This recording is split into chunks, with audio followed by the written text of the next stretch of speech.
Greenland के मुद्दे पर टैरिफ लगाकर डोनाल्ड ट्रंप ने यूरोप से युद्ध का ऐलान कर दिया है।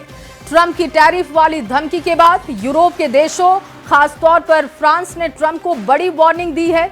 इन देशों ने एक साझा बयान में कहा कि ट्रंप ने अगर टैरिफ लगाया तो अमेरिका से यूरोप के रिश्ते बिगड़ जाएंगे और फिर हालात बहुत खराब हो सकते हैं। साफ है कि ग्रीनलैंड के मुद्दे पर फ्रांस, जर्मनी और ब्रिटेन अब युद्ध की तैयारी में लग गए हैं।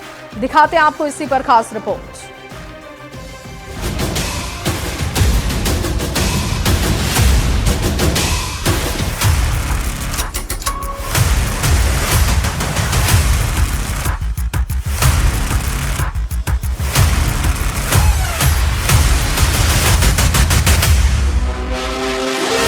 2026 में डोनाल्ड ट्रंप और व्लादिमीर पुतिन का एजेंडा साफ है।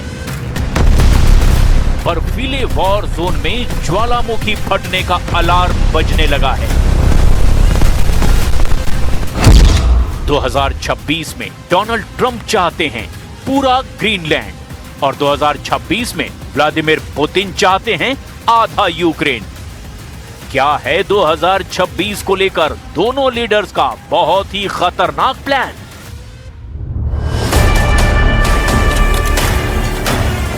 तो 2026 की शुरुआत में ही ट्रंप और पुतिन के इरादों को देखकर पूरा यूरोप घबरा गया है। मैक्रो, मर्ज और मेलोनी अब जेलेंस्की को नहीं, पहले यूरोप को बचाने की सोच रहे हैं, क्योंकि ट्रंप ने डेनमार्क के ग्रीनलैंड को उसी तरह निगलने का प्लान तैयार किया है जैसे पुतिन ने यूक्रेन में ऑपरेशन डॉनबास चलाया है।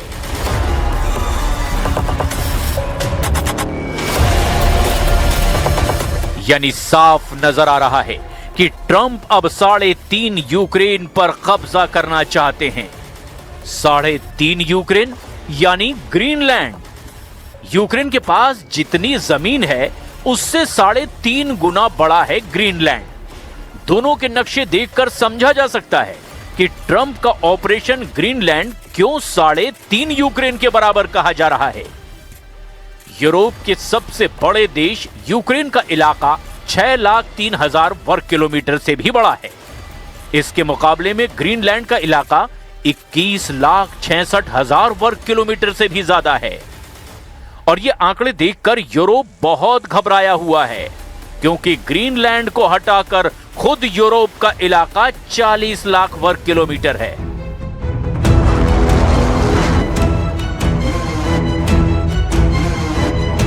दोनों ही इस वक्त दुनिया के सबसे बड़े वॉर जोन बन चुके हैं। यूक्रेन में लड़ाई जारी है, वहीं ग्रीनलैंड की खामोशी कब बहुत बड़े युद्ध में तब्दील हो जाएगी, इसकी आहट डोनाल्ड ट्रंप के बयानों में मिल रही है। यूक्रेन को यूरोप के हाल पर छोड़ चुके डोनाल्ड ट्रंप ने अपना पूरा फोकस अब ग्रीनलैंड पर कर लिया है और वो उसे किसी भी सूरत में अब हासिल करना चाहते हैं। We need Greenland from the standpoint of national security, and Denmark is not going to be able to do it, I can tell you that. Donald Trump ने ग्रीनलैंड के मुद्दे पर यूरोप को सजा देनी भी शुरू कर दी है। डोनाल्ड ट्रंप का टैरिफ वाला कांटा अब यूरोप को चुभना शुरू हो चुका है। ग्रीनलैंड पर यूरोप की सेनाएं पहुंच रही है। भले ही ये युद्धाभ्यास की तैयारी हो, लेकिन यूरोप के तेवर देखकर ट्रंप बिल्कुल भी खुश नहीं है। ट्रंप का टैरिफ वाला गुस्सा भड़क चुका है। ट्रंप ने ऑपरेशन ग्रीनलैंड का विरोध करने पर अपने मित्र देशों पर ही टैरिफ बम फोड़ दिया है। ट्रंप ने सबसे पहले डेनमार्क पर 10% टैरिफ लगाया, जो 1 फरवरी से लागू होगा। ट्रंप का टैरिफ बम वाला गुस्सा यहीं नहीं रुका, उन्होंने यूरोप के सबसे ताकतवर देशों पर भी टैरिफ बम लॉन्च कर दिया है।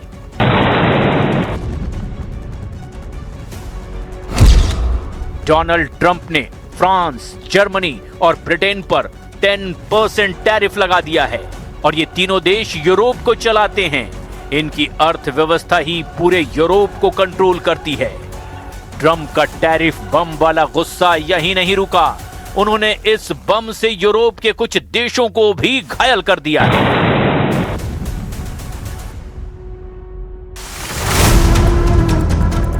डोनाल्ड ट्रंप ने नॉर्वे पर 10% टैरिफ लगाया है, स्वीडन पर लगाया है, नीदरलैंड्स पर लगाया है और फिनलैंड पर भी 10% टैरिफ जुर्माना लगा दिया है। लेकिन डोनाल्ड ट्रंप ने टैरिफ बम की ताकत और बढ़ाने की धमकी दे दी है, यानी वो यहीं नहीं रुकने वाले। ट्रंप ने यूरोप पर टैरिफ धमाका करके ये बता दिया कि अगर यूरोप बैकफुट पर नहीं आया तो 1 जून से 10% टैरिफ 25% वाले जुर्माने में अपडेट कर दिया जाएगा। यानी यूरोप को शुरुआती 10% टैरिफ वाली सजा देने के बाद ट्रंप ने 4 महीने की मोहलत दी है। इन सब के बीच यूरोप सवाल पूछ रहा है कि इटली पर टैरिफ क्यों नहीं लगाया गया। ये ट्रंप और मेलोनी की ऐसी केमिस्ट्री लग रही है जिसमें ग्रीनलैंड के मुद्दे पर यूरोप से गद्दारी की बू आ रही है।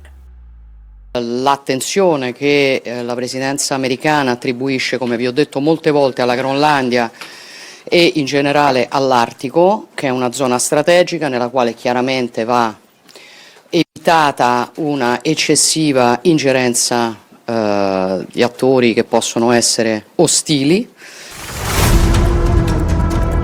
पूरे यूरोप में इस वक्त ट्रंप के इरादों को लेकर हड़कंप मचा हुआ है। ट्रंप ने यूरोप के साझेदारों को अब अपना दुश्मन बना लिया है। याद कीजिए, अलास्का में पुतिन से मिलने के बाद ट्रंप ने व्हाइट हाउस में यूरोप के साथ मीटिंग की थी। डोनाल्ड ट्रंप नेटो और यूरोप के दिग्गज नेताओं और जेलेंस्की के साथ बैठे थे। मुद्दा यूक्रेन का था, लेकिन अब सबको एहसास हुआ है कि ट्रंप तो ग्रीनलैंड वाला कॉरिडोर तैयार कर रहे थे।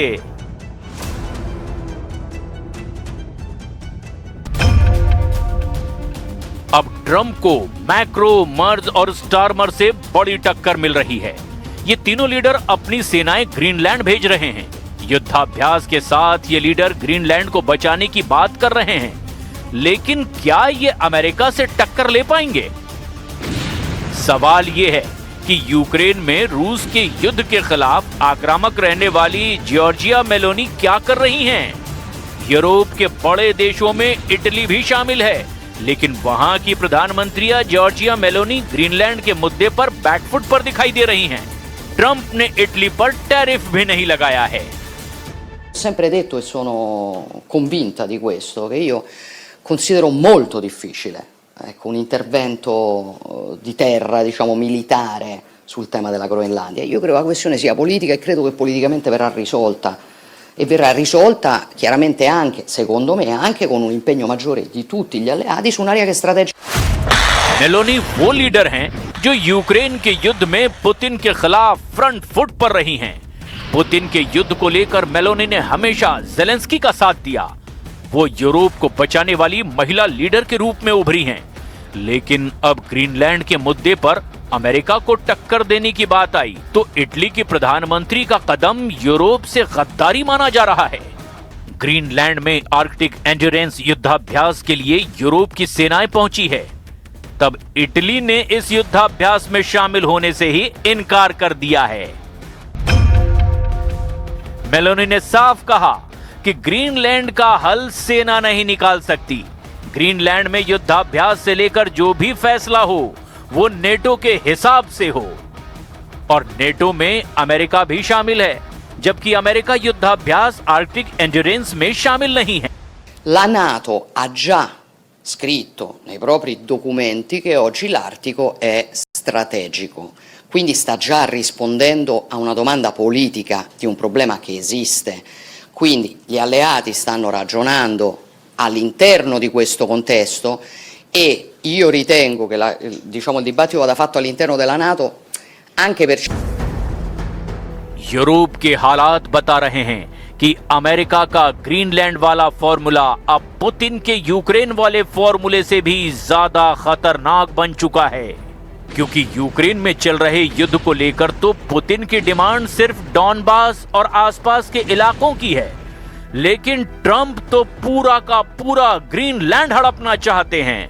और इसीलिए कहा जा रहा है कि ट्रंप अब किसी भी कीमत पर ग्रीनलैंड को कब्जाना चाहते हैं।